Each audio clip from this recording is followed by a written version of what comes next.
राष्ट्र कवि मैथिली शरण गुप्त ने क्या कहा?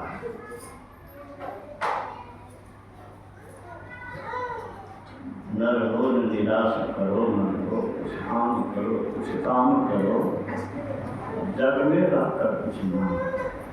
आगे की पंक्ति क्या कहते हैं? यह जन्म हुआ किस अर्थ का हो?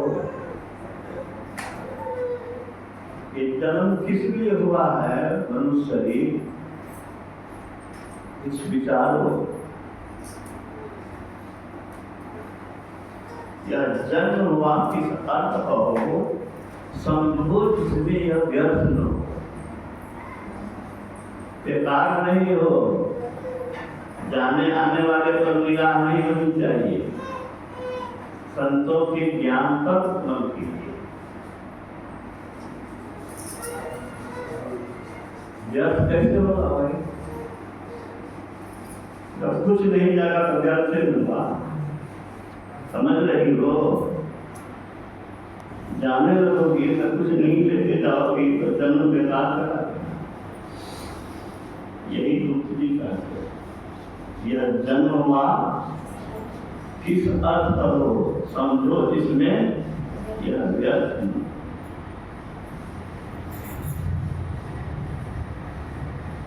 उसको उपयुक्त करो तनिको, शरीर का उपयोग करो। उपयोग नहीं दुरुपयोग है, अगर अंत में कुछ नहीं लेके गए। नरगुण निराश करो, ऐसा कोई नहीं रहेगा सोना चाहता, उस पर घमंड नहीं करना, अट्टालिका भी नहीं।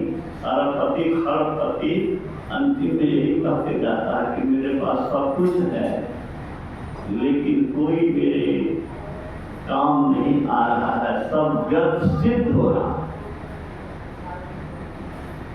तो व्यर्थ से अगर सिद्ध होगा जीवन तो डूब मरोगे ना, डूब मरो। अरे कल मरोगे आज मर जाओ, क्या फर्क? जीवन अगर है तो इसका उपयोग। आगे क्या कहते हैं? लगता है मैथिली शरण गुप्त जी सुनते थे, समझो कि सुयोग न जाए चला।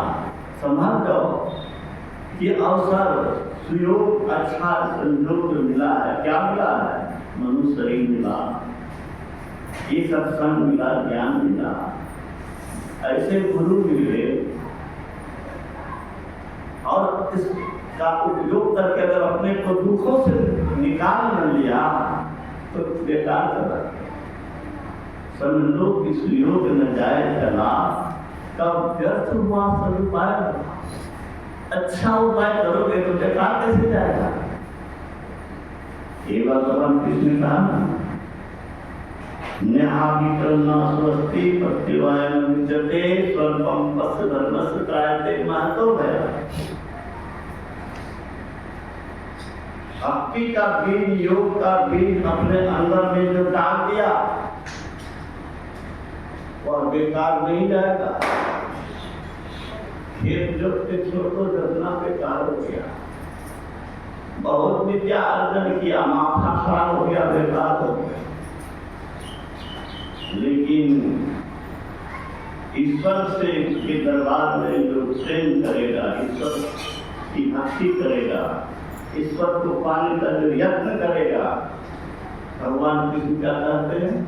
आरंभ इसमें है अमित या विघ्नवान हासिल है। इस धर्म का तनिक पालन भी सर्व संकट को है। और मैं आ रहा था गुरुआ के प्रवचन को सुन रहा था, संसार और परमार्थ दोनों ठीक ठीक करेंगे, ठीक है? ऐसा नहीं है कि सत्संग करने से, ध्यान करने से संसार में हानि हो जाएगी। संसार और परमार्थ दोनों ठीक ठीक करेंगे, इहलोक और परलोक दोनों का ध्यान करें। अभी आप सुन देखिए ज्ञान की महत्ता। इसके ज्ञान में जो महत्वपूर्ण चीज होता है ना, उसी के विपरीत करता है। बच्चा के लिए बैलून बहुत मूल्यवान चीज है, तो बैलून के लिए नजर पड़ता है। धनार्थी को धन बहुत महत्वपूर्ण लगता है, तो धन के लिए जाता है। लेकिन जिसको ज्ञान है, विवेक हो गया, ये धन भी किसी काम का नहीं है और अनव्यवहार से होने वाला है, तो इससे अलग और कुछ खोजता है। यही तो सतपथ की परिभाषा है, शांति का प्रेरण दूसरे के हृदय में। प्राचीन काल से इसे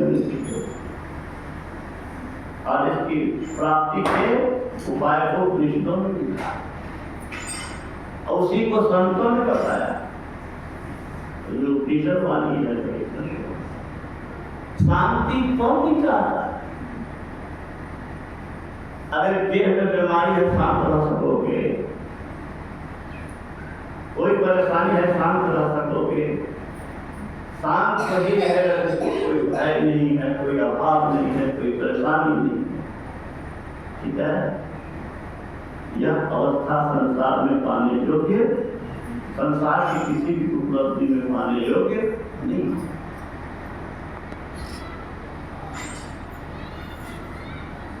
जिसकी जैसी बुद्धि, जैसा ज्ञान, वैसा कर्म, जैसा कर्म वैसा उसका परिणाम, उसकी गति। अच्छी गति के लिए अच्छी बुद्धि चाहिए। सर्वश्रेष्ठ गति संत ने पाई ना, मुर्दा को चिंता किया, अपने कष्ट को खोल के किसी के भक्त के भी कष्ट को दूर किया ना। मेरे बगल के महात्मा थे फूललाल बाबा, उनका संस्मरण मैंने पोस्ट किया है महर्षि मिशन, उसको पढ़ो से महर्षि मिशन